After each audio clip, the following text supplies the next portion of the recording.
into the evolution of helping women after abortion.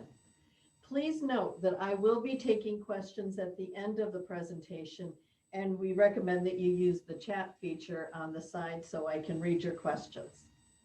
So, hi, I'm Georgette Forney, and I'm the president of Anglicans for Life and co-founder of the Silent No More Awareness Campaign. I'm also the facilitator of the Abortion Recovery Coalition, and I am honored to be with you today and grateful for Lisa and her team, the folks at Support After Abortion, that have put this conference together. I was 16 years old when I had an abortion, and for 19 years, I worked very hard to ignore that reality. I kept my walls of denial up about it, and they were firmly in place so that when I heard the word abortion, I wouldn't fall apart. I worked hard to exude a confident exterior. I was tough, and no one knew my secret. But God, in His mercy, broke down my walls of denial, and I finally faced the truth. I didn't just have an abortion. I aborted a child made in the image of God. It was then, in acknowledging what I lost, that my healing began.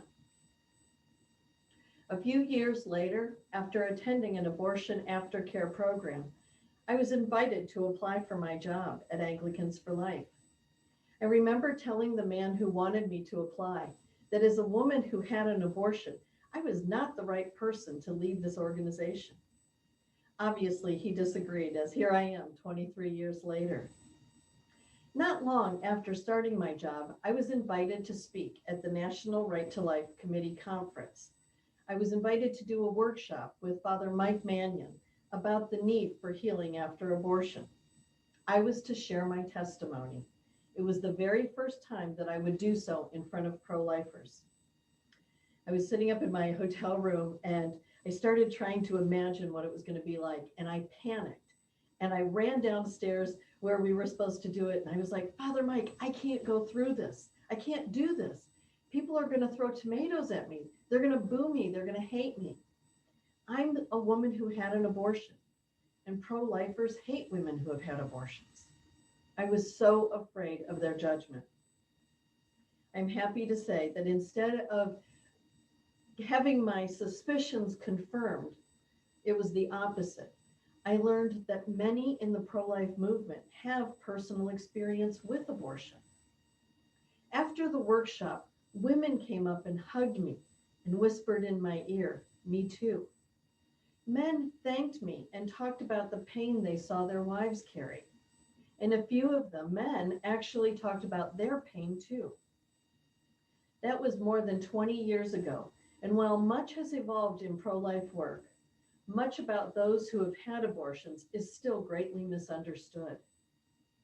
For example, like me, many of us who have had abortions believe pro-lifers hate women who have had abortions, assuming we use it as birth control, that we are heartless and uncaring people who throw babies away.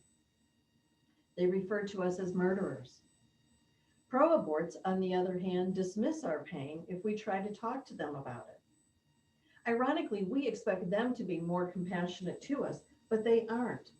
They don't want to hear anything negative about abortion, so we learn to stay quiet and live with the stigma of it, quietly condemning ourselves. A few years after my first talk at the Right to Life conference, I decided to carry a sign I had made that read, "I regret aborting my baby," at the March for Life in Washington, D.C. And again, people would saddle up alongside me as we were all walking, and they would say they too regretted their abortion. But what surprised me were those who said, "I wish I had your courage to carry a sign like that," meaning they too had had an abortion, but they didn't feel they could publicly acknowledge it. At the end of that day, I lingered at the Supreme Court with my sign. As I had learned from previous years, the pro-aborts would go up there after the March for Life was over, and they would hold a candlelight vigil. I stayed because I wanted to see if they cared about women after they had abortions. Only one person acknowledged my pain, saying they were sorry I regretted my decision. The rest of them dismissed me with sneers and disgusting looks. As I stood there, a guy standing next to me in the crowd started talking with me. He shared that he had lost three children to abortion. He talked about his pain and wondered if the mothers of his children felt like I did. After I went back to my hotel that night, I kept thinking about the man, and I realized people everywhere have been touched by abortion. Waiters, waitresses, bank tellers, salespersons, baristas. So many people we interact with every day are carrying the pain, the grief of abortion silently. Given that there have been over 61 million abortions and many women have repeat abortions, it's realistic to appreciate that many of the people we interact with daily, especially in public places, have had abortions or love someone who has had one. I share this because we need to recognize that how we talk about abortion in general, but especially in public places, at a restaurant, amongst other pro-lifers, can especially impact those around us who may be hurting after an abortion. How you speak about those who have had abortions will mark you as either someone safe to talk to or seek help from, or someone to avoid as to not incur your wrath.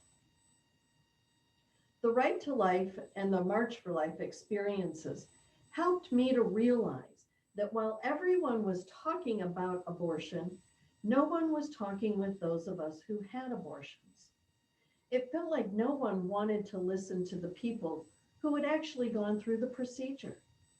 So in 2002, Janet Morana from Priests for Life and I came up with the idea to start the Silent No More awareness campaign to raise awareness about abortion's impact on women's mental health and well-being. This is the same time AIDS awareness and breast cancer awareness programs were growing. We needed a program to highlight the woman's perspective.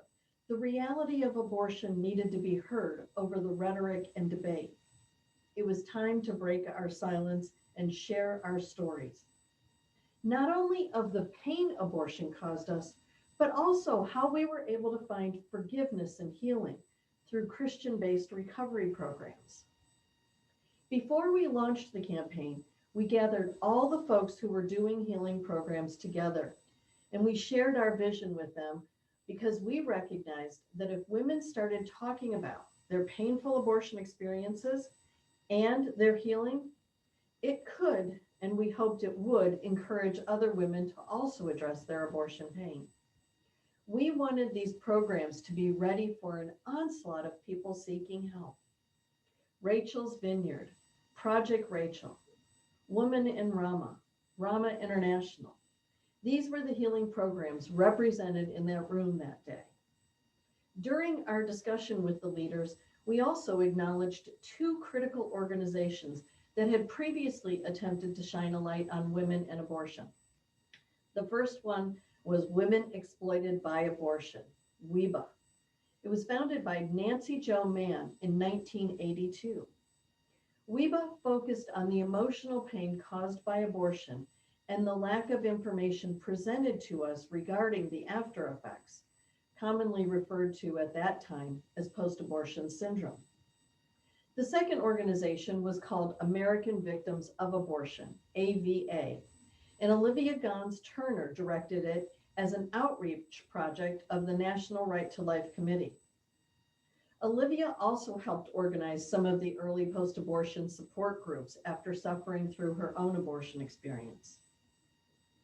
We also recognized people like Ann Speckard, Vince Rue, Susan Stafford, David Reardon, Terry and Paul Reiser, Dr. Jack Wilkie, Dr. Philip Ney, and Hope Alive, along with Nancy Jo and Olivia, as these folks truly are the early pioneers of abortion healing and awareness. They all recognized the pain, and for some, it was their own abortion experience that precipitated the need for help. But these people, these early programs that they wrote, are why we are here now. It is on their shoulders that the second phase of abortion awareness grew with the Silent No More awareness campaign. In 2003, Silent No More held our first events. And since then, the campaign has grown to having over 20,000 people registering that they regret their abortion. It's interesting to note that when we did our first event in front of the U.S. Supreme Court in Washington, D.C., some pro-life students started heckling us. They saw 50 women holding signs and they assumed we supported abortion until somebody in the crowd yelled, "Stop yelling and listen. They're talking about how abortion hurt them. They're pro-life." We then had their attention. Ironically, about 2 testimonies later, the pro-aborts started heckling us because they were up there with their candlelight vigil. Now that group of pro-life students who first took offense, they stepped up and they created a barrier, a prayer wall between the pro-aborts and us, so we could finish sharing our testimonies. We recognized not only did the pro-aborts need to hear how abortion hurt women, but some pro-lifers also needed to appreciate the power of our painful testimonies in impacting the abortion debate. After that first year, men reached out to us and wanted to be silent no more too. So we invited them to share their testimonies as well, as they carried the signs that say, "I regret lost fatherhood." And that's what they feel. They have lost the opportunity for fatherhood. In 2015, we started a special initiative for the campaign called Healing the Shockwaves of Abortion. This new endeavor is designed to acknowledge the pain and loss felt by family members impacted by a woman's decision. While the death of the baby and the woman are the epicenter of the abortion, grandparents, siblings, friends who drove the woman to the clinic or paid for it, clinic workers and abortion doctors themselves are all carrying grief, shame, and pain that needs to be addressed. By recognizing their pain and giving them a platform to talk about it, we give others permission to acknowledge their loss, their grief, and shame as well. We must appreciate abortion traumatizes everyone it touches. While we were building awareness through the campaign, more healing programs were also being developed and written. Save One, Surrendering the Secret, Deeper Still, Word of Hope, Living in Color, Abaddon, and others have all been born in the last 18 years.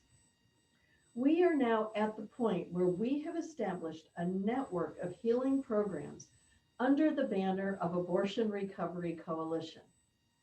32 groups, a lot more than that first time in that room all together when there were maybe 4 or 5.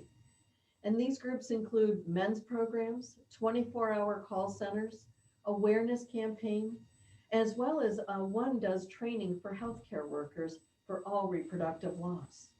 We're all meeting together to learn from one another and build best practices. The criteria for membership is that you are providing recovery and help in multiple states. A plethora of books have also been written in the last 20 years, some addressing post-abortion ministry in churches, others for someone seeking healing, with other titles providing information on the effects of abortion. There are books that talk about abortion pain using fictional stories. Others feature abortion testimonies, while a few of the books provide training to become abortion recovery counselors.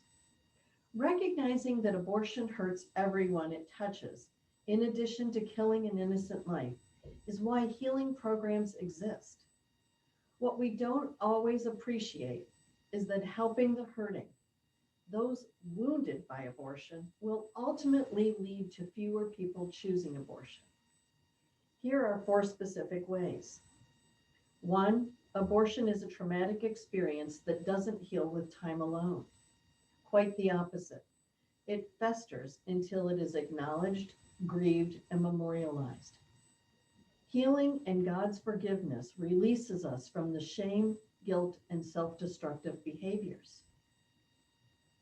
2, hurting people hurt more people. Often those most hurt encourage others to repeat their actions in hopes of making themselves feel better. Pro-aborts want more abortions to make themselves feel better. Let's help them heal. Once women and men heal from abortion, they become billboards for the truth about abortion. While some of us share our stories publicly, the vast majority will share our experiences with friends and family as the need arises.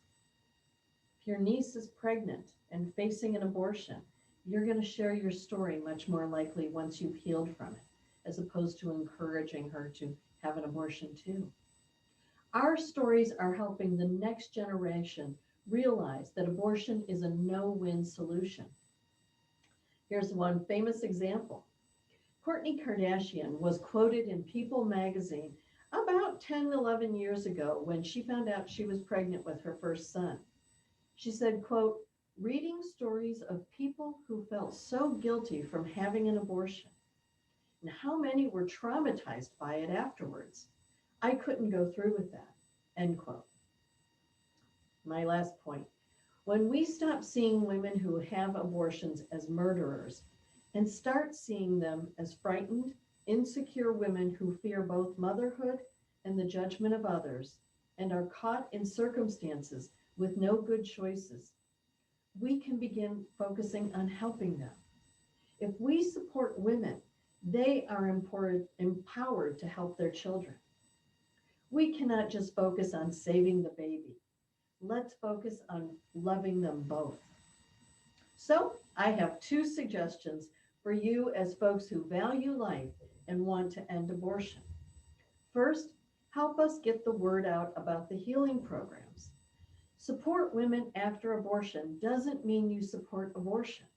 It means you are compassionate, empathetic pro-life people who appreciate that when we help one another heal, we are undermining the pro-abortion narrative that women need abortion to fulfill their value in life.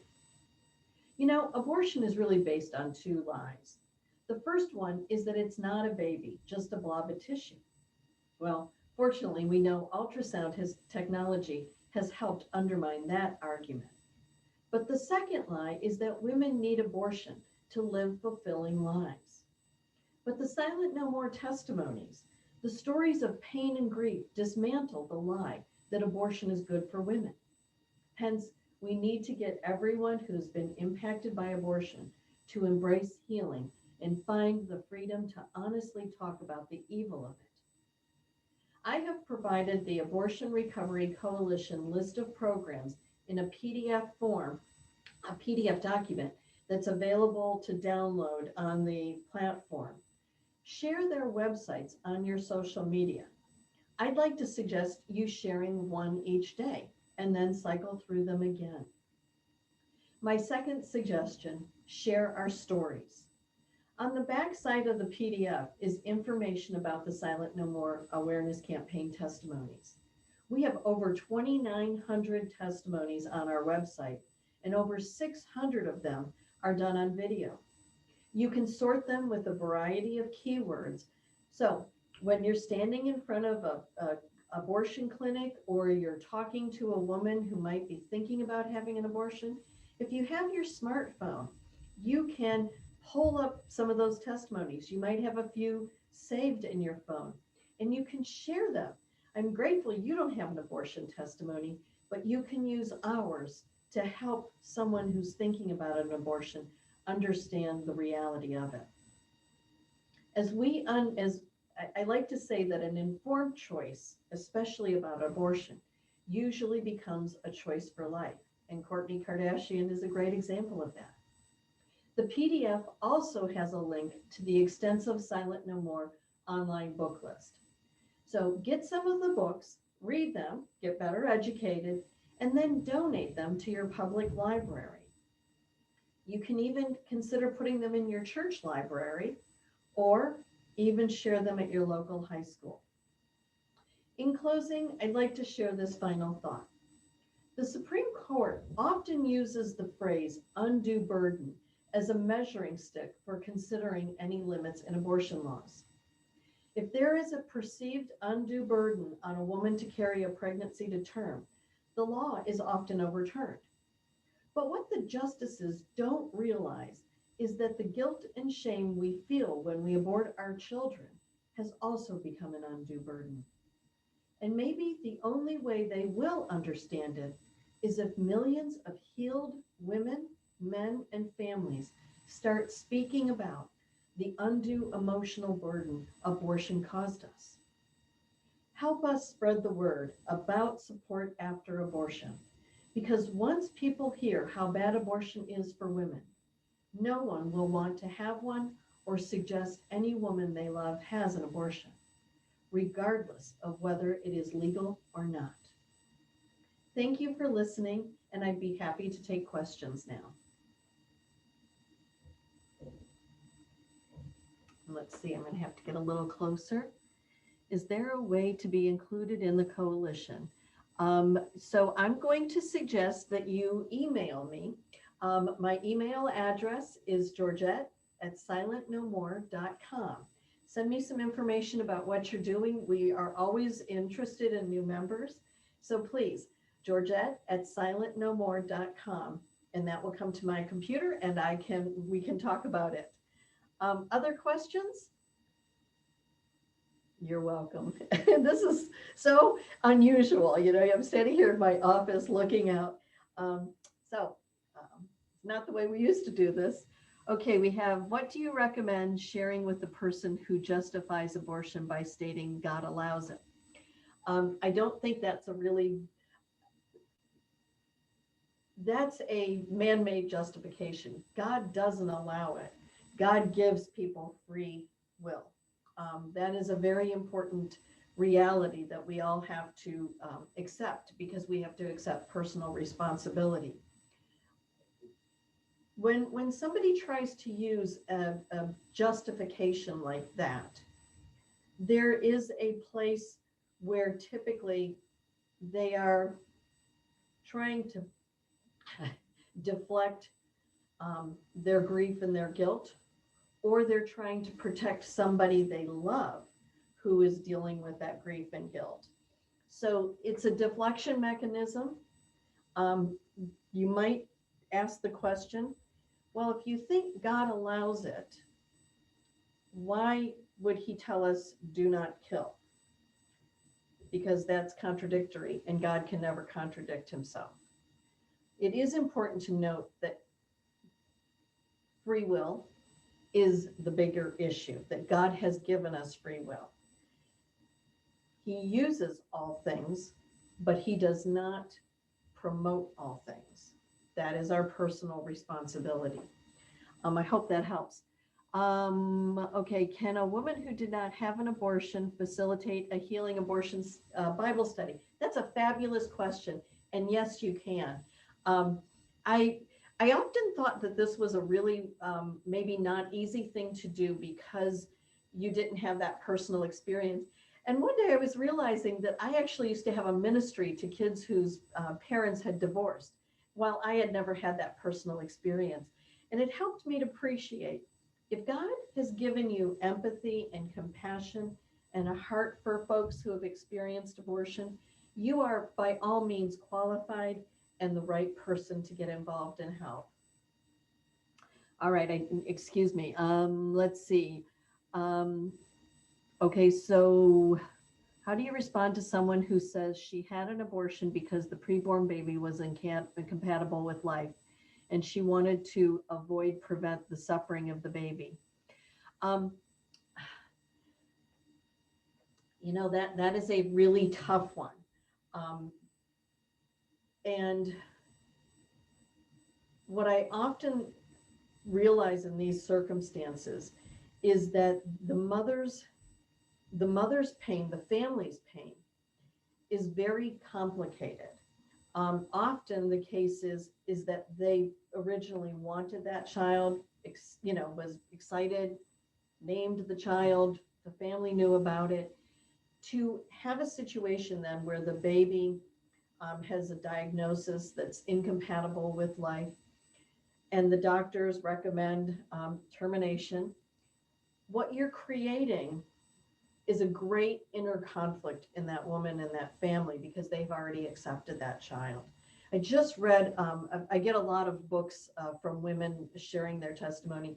And just recently, a woman had shared her very deep story. She was a wonderful writer. And she wrote about the fact that they desperately wanted this baby, and the doctors insisted that they terminate because they felt that there was going to be problems with the baby. And she was inconsolable. And I've seen this over and over again. And so what again happens is we use deflection mechanisms to protect ourselves from the pain. What I would say to you as somebody that knows that person is to love them and pray for them, not focus um, on the abortion, in all honesty, because they need to know that when they're ready to deal with the reality of what they chose, that you're going to still be there supporting them and loving them. They need to know they can come to you. And I would say in this specific example, Teresa Bonaparte's out of New York, I think it's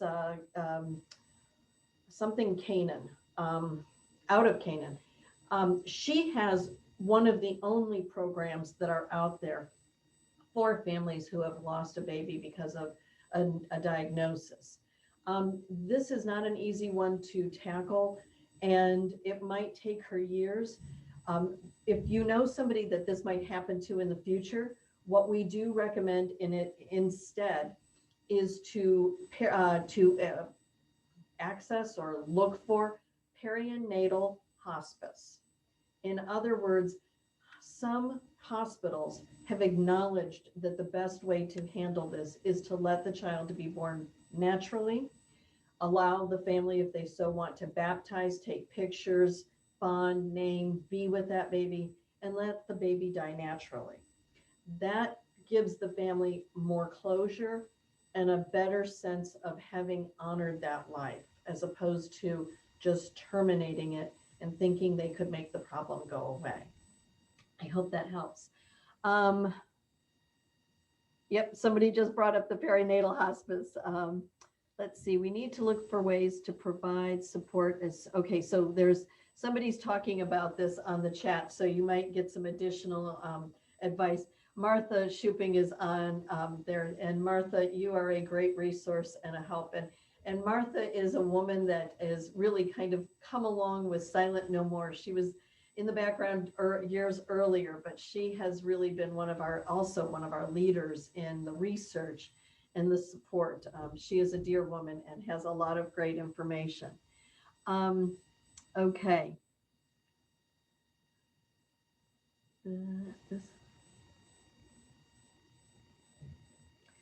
Let's see.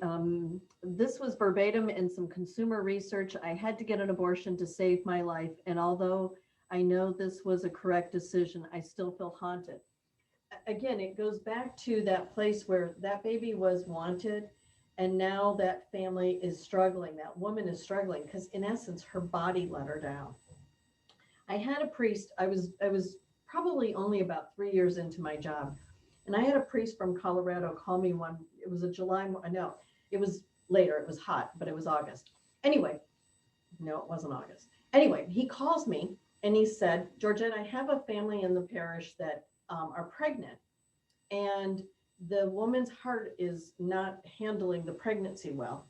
And the doctors want her to abort the baby, terminate the pregnancy, so she won't have the problems because she already has a 3-year-old, and they're concerned that the baby will die, the mother will die, and no one will take care of the 3-year-old. So he was like, what do I do? And I'm like, I don't know. God, what do you do? And it popped in my head. Ask the doctors what they would do to help the woman if abortion wasn't a legal option. And the priest said, okay, I'll try. And the family went back to the doctors and they asked that question. And the doctors took their question seriously. And they sought to develop a treatment because they understood that family wasn't going to put the mother at risk, wasn't intentionally putting the mother at risk, but they valued that life. I'm happy to report that the baby was born, the mother was fine. But here's the really cool thing about that story for me is it gave the entire church body in that for that church family the opportunity to come alongside that family and help them. Everybody was invested in that pregnancy. Everybody wanted to help that family. They made meals, they cleaned, they took care of the 3-year-old. They did what it took to make sure the mother could be on bed rest for the entire pregnancy. The doctors worked with her, and the mother and the child were fine. Now, it doesn't always work out that way, but we all know that with children, any time after 21 weeks, viability opportunity has gone up incredibly. So if a woman can survive through the 21st, the 22nd week, you can deliver that child. You don't have to kill that baby. We should always look like we are focused on two patients when someone is pregnant. J.I. Packer, a dear theologian in our Anglican world, he and I were talking about the value of life and how, why should people believe that life is sacred? And he said, well, it's easy. God says, love your neighbor. The best part about a pregnant woman is you have two neighbors.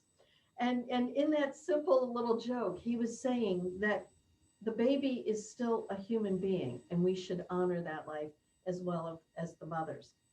I hope that helps. Let's see. Okay, Martha, it's never necessary to kill the child. So, all right, I think we're good. I've gotten the sign that we're out of questions. Thank you all. Blessings to you. And I take it you'll turn